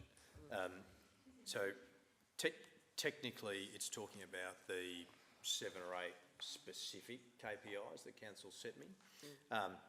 Obviously, if you look at, you'd argue, my overarching goals, every decision of council potentially has impact on it. So I might just take that on notice, Madam Mayor, whether there's a better way we can articulate that. So I'll take that on notice. Okay. That's all. Thank you. Thank you. Councillor Dawes? Yes, Chairman. I'm looking at paragraph 42, the one before Councillor Davey. Councillor Dawes just referred to you as Chairman? I'm sorry, Chairperson, Mayor, sorry. I didn't hear it, so, but if that's the case, I'm sure Councillor Dawes will retract and start again. I will retract the statement, thank you. Okay, no, Yeah. thank you, Councillor Hubel. So I was looking at the previous paragraph that Councillor Davies was referring to. Come on, let's settle. Paragraph 42 on page 190, and I just want to ensure that everybody understands that, and I don't agree with it, because paragraph 42 on page, and it says, talking about savings, etc., and we saw the article in today's paper, it mentioned Mitcham, it could also mention other councils. But it talks about a need to turn to a review of services and service Excuse levels. me, can we just have one person speaking? A review. And actually, in fact, I think the word review is incorrect. I think the word should be setting priorities, because this is the most challenging budget we've got coming before us. And, you know, I just wrote down 3 things that we're going to make some hard calls on, because we keep wanting to spend money. You know, the Era Water investment, I'm sure that will come before us again. The land management agreements, which we have recently talked about. Deferral of capital expenditure, which doesn't equal to, let's say, $1 million. It depends on your investments and your repay of principal. So with the long-term management plan, I also strongly believe that we as a council, especially this year, that we have to prioritise some of our services, because we can't do everything. And there are some lovely things we do, but we just won't be able to do them. We had 41 budget bids this year from councillors. We had 10 last year. So we can't do all of those, and a lot of them weren't recommended by administration. I do understand that. But it's not only that, there's also a number of other things that we would regularly do if the money was there. Yeah, I am not in support of a large rate rise as part of the long-term financial plan for this year. And we shouldn't be following what other councils are supposedly doing. So this is going to be a ready reckoner for us when we go through the service levels. I have strong views about increasing service levels in some areas. I also have strong views about not doing things that are nice to do but we can't do. So we all have different views on that, but to me it's not a review, it's prioritisation of service levels and services. Councillor Davey, you have a question? Thank you. Yes, I do. And just following on from Councillor Dawes' sage advice, with which I agree, it's very hard though for us to determine this. We've got so many projects, and we were going to discuss one tonight, but it's been deferred, which is the Glenunga Oval update, which wasn't expected. Do we have a matrix of all of our scheduled upgrades and master plans we're working on, and all of those projects that have started in the middle and been completed and at various stages? Will we get that sort of a matrix for our discussions on the budget? Yeah, through you, Madam Mayor. Certainly as part of the budget, and there's a number of meetings coming up, we will have to give council a line of sight on those projects. And so essentially, you know, we'll be looking at the first few years of the long-term financial plan to understand where those projects are at. The answer is yes. Yes, you will get a line of sight on that. And it'll all ultimately come back to how it impacts on this coming financial year, but you will go away with understanding of how this year impacts on the future years of those projects that you're thinking about.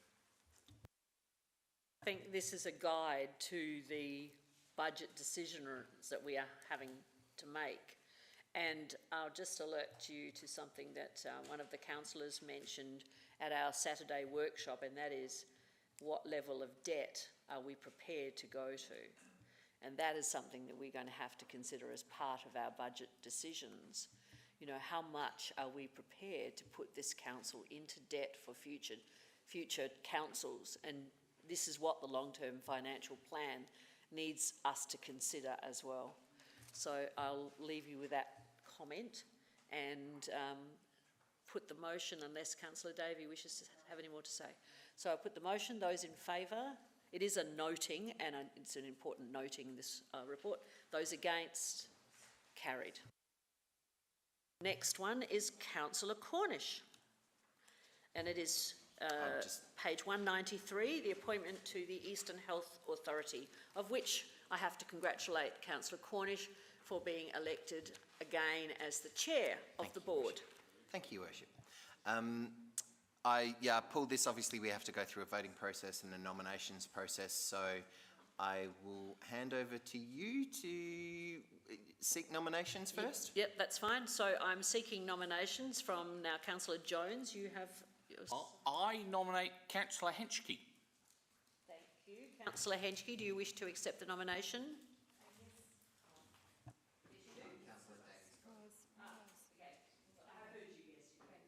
Councillor Davey, you wish to nominate someone? Yes, I'd like to nominate Councillor Zing. Okay, second, that's the second nomination. Do you accept that nomination, Councillor Zing? I do. All right. Councillor Harvey, it's been done? It's been done. Okay. Councillor Hubel, do you wish to nominate someone else? Can I nominate Councillor Cornish? No, he's already... Carry on, but that's chair. not as representative, though. I just wanted to clarify that. Councillor Cornish is already... Very good. He remains on that, and yeah, he is the chair. We have two positions on that board, and so we're looking for... Councillor Turnbull has relinquished that position. She was elected earlier on, at the end of last year, but now we are seeking to replace that position. So we have two nominations. Are there any further nominations? Right, then if there are no... Oh, sorry, Councillor Dawes. Yeah, I'm just asking a question. I've never known there to be a proxy for this. Is that the case? I don't know whether Councillor Cornish can help me here, whether, you know, if we have two nominations, would the... The Charter doesn't have a proxy There's requirement. No proxy, okay, thank you. Thank you. So there will be an opportunity for each of the two councillors to speak to the group, and then Mr Cant will hand out some pieces of paper for you to put down the name of your preferred candidate. So I will go alphabetically, because that's what I usually do. So Councillor Henschke, you get to speak first for up to 3 minutes, I believe. Correct me if I'm wrong. And then Councillor Zing will have the opportunity to also speak for the same amount of time. Thank you, Madam Mayor. I nominated, well, thank you, Councillor Jones, for nominating me, firstly. I have a background in public health. You may not know my background. I did a Masters of Engineering Science in public health at the University of New South Wales. And I did work with the Health Commission in the Public and Environmental Health Service. And so I was working alongside colleagues in food, colleagues in sanitation, through that department. And so that's where my passion lies. And in my first term of council, there were very capable councillors in that role.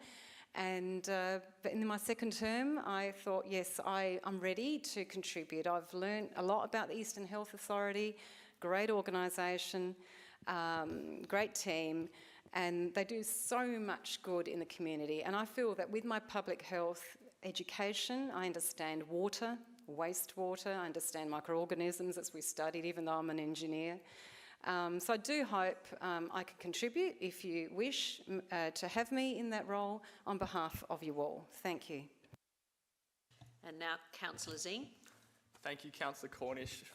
Councillor Davey for nomination. As a management consultant for PwC, PricewaterhouseCoopers Australia, I've demonstrated my teamwork qualities and experience in managing staff, budgets, facilities and resources. In doing so, I've evidently demonstrated the ability to work with a diverse range of staff members, clients and customers from all backgrounds, disciplines and trades. More importantly, I've worked with different education and health clients, so do have direct engagement experience in this niche as well.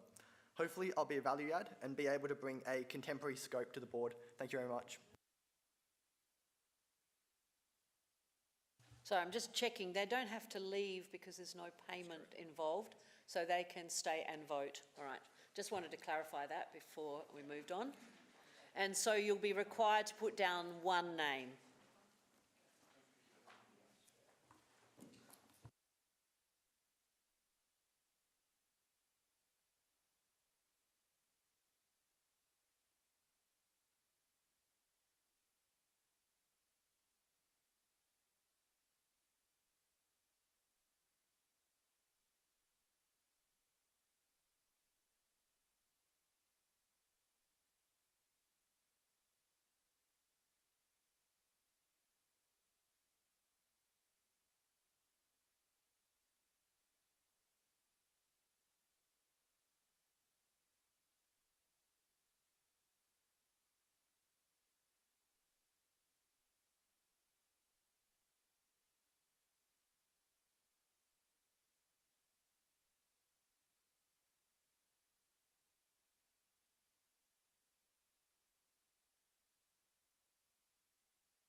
Okay, thank you, Madam Mayor. I'll just read out the votes now. Councillor Henschke.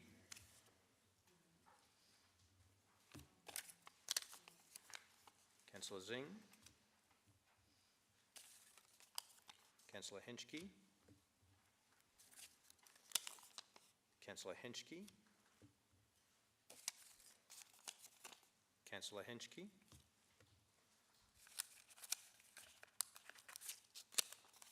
Councillor Henschke. Councillor Zing. Councillor Henschke. Councillor Henschke. Councillor Henschke. Councillor Henschke. Councillor Zing. Councillor Henschke.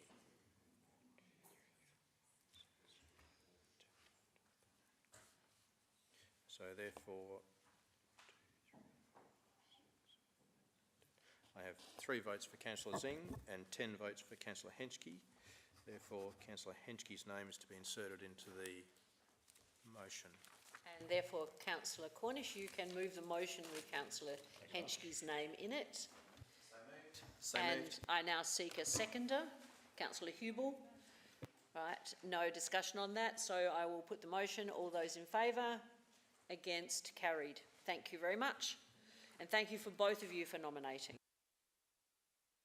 Now we move to the last, and that is council member appointment for the Reconciliation Action Plan Working Group. So again, we have 2 positions.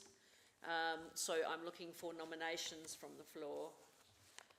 I've got Councillor Cornish who's moved the motion. So Councillor Davey, you were first. Thank you, Mayor. I nominate Councillor Hallett to the Reconciliation Plan Working Group. Councillor Hallett, do you accept that nomination? You do? Okay, thank you. Councillor Harvey, you are going to nominate the same person. Councillor Jones. I nominate Councillor Hubel. Councillor Hubel, do you accept that nomination? Thank you, Councillor Hubel. And don't have any other names on here at the moment. So is there anyone else? Councillor Dawes? Again, I asked the question, Yeah. can we have a proxy if either of those 2 can't attend a meeting? Is it allowed? I don't I'll seek guidance on that, but we can have we can have a proxy. I'm there as well, so there are still going to be potentially 2, but if there's anyone who wishes to be a proxy or wishes to stand and be part of that voting process, I'm still open for nominations. All right, it appears that we have just the 2, and if that's the case, then we can go ahead and, or Councillor Cornish, you can insert both Councillor Hallett and Councillor Hubel's names in that motion. So you've moved the motion. I seek a seconder. Councillor Davey, you seconding? All right. All those in favour? Against? Carried. That's how it goes on council. You can never plan. Now, Councillor Davey, have you got a question? What number are we up to? We're finished, I think. Oh, I beg your pardon. Aren't we? Yeah. We don't have anything further to discuss unless somebody has a urgent matter of business that they haven't actually contacted me about. Sorry? Oh, yes, well, everyone's received the answers to the questions on notice. They got that in an email earlier today. Yes. So if there is no other business, then I am closing the meeting at 9 p.m. And thank you for your attendance. We even have to have a break.